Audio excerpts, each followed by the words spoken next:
So, good day mga ka-smiley. Meron tayo ngayon XR150L. Yan, ng Honda.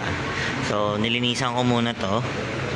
Yan. So, wala pa naman nakakabit na existing dito. Wala pang ako pa lang ang unang gagalaw ng wiring niya. So, medyo kinakalawang na to. Kaya dapat to i-repainta ni sir para tumagal pa. Yan. So, kakalinis lang natin. Power washer yung ginamit natin. Ayan. So, ipapakabit ni sir ito. Itong TDD na Dominator ba to? Ayan. Ngayon, itong bracket siya kasi naglagay nito. Yan niya daw gusto ilagay, pero sabi ko, suggest ko sana maglagay na lang siya dito ng slider, tapos doon niya ilagay para much better. Ayan, tapos magpapalit tayo ng busina. Ayan, ayun lang. Okay, so good evening mga ka-smiley. Tapos na yung ating Honda XR150L. Ayan, so punta muna tayo ulit sa battery. Ayan. Ayan, malinis pa rin. Wala tayong terminal pin dito. So, ito, positive line na yan, nandito.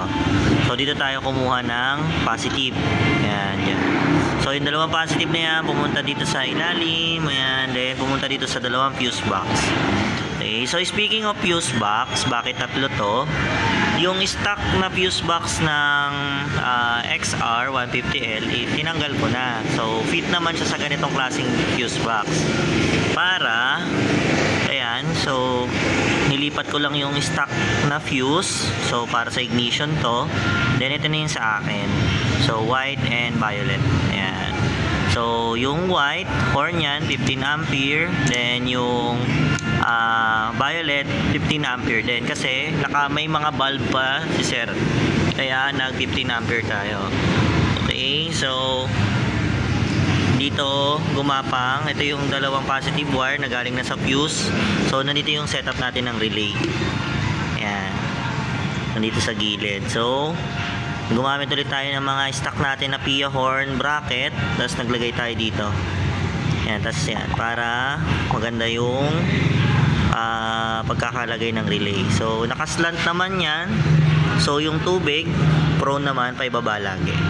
So, hindi siya babahayan ng tubig. Ayan. So, gumapang dito. Ayan siya. Then, ito na. Pinagsama ko na sila dito. Ayan.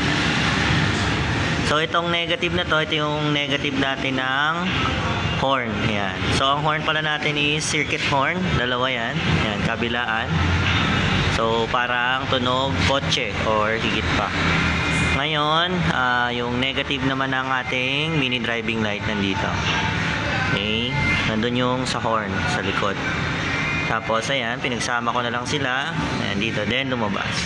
So, ito na yung puro 87 to at saka negative para sa mini driving light, sa battery operated. Then, dito pala, pinutol ko na yung yellow wire.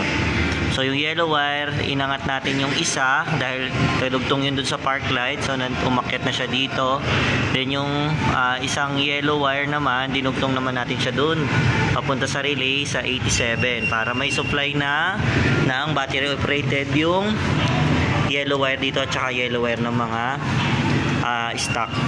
So, wala namang yellow wire ang XR150L dito.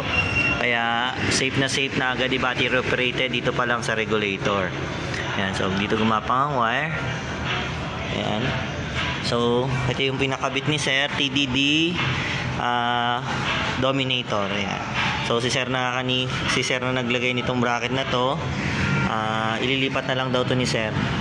Kasi pag nag-signal light, sabi ko sa kanya, pag nagsi-signal light ka ay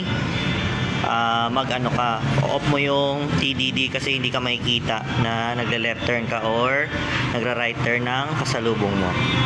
Ayan, so dito naglagay tayo ng patayan ng headlight. So pinapatay lang ng headlight na to, ng switch na to ay negative lang ng headlight, tapos hazard. Ayan. Tapos dito yung sa TDD Dominator, so yung lahat ng low nito is yung normal nya, then ito yung para sa spot, yung dalawa sa taas. Ayan. Ngayon wala tayong passing. Hindi naman nagpakabit si sir. Then yung headlight, ito yun, yung headlight lang negative, hindi nakasali to. So pag buhay ng susi, naka-open na to. So yung headlight ay yung negative ng headlight, ito yung tinanggal natin yan. Tapos bullet terminal para plug and play pa din. Testing tayo. Ayan. Tapos voltmeter. Ayan. Voltmeter, then ayan, may park light na siya. Ayan, bubuhay na agad yung park light, nakarekta sa relay yan dito. Naka-relay yan dito. Then ayan, park light. Ayan. Okay, then hazard tayo. Ayan. So nilagyan natin ng diode to, yung sa panel gauge, para magkaroon tayo ng hazard. Ayan.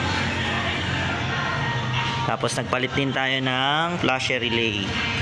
Ito. Para may hazard si sir. So ayan, setup.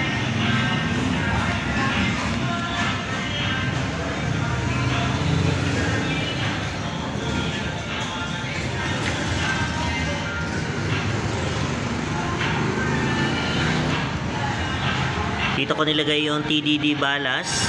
Ayan, tapos naka-bracket ulit siya ng PIA horn. Yung mga tira-tirang bracket ng PIA horn, ginagamit ko yan. Ayan, para matibay. Cable tie, naka-double sided tape. Nandito yung isang horn. Ayan. Dito siya nakalagay. So, binali ko yung ano, ayan, ayan yung play. Kabila.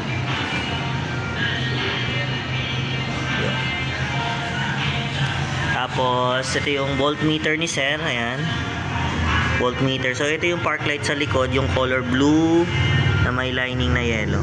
Ayan, park light yan. Yan yung pinaka park light nya sa likod. Then itong white na to, ito yung ating hazard.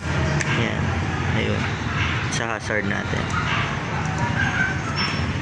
Yung hazard, kinuha ko siya mismo sa harness socket dito, tapos dinugtungan ko. Kung makikita nyo, yun yung mayroong ito.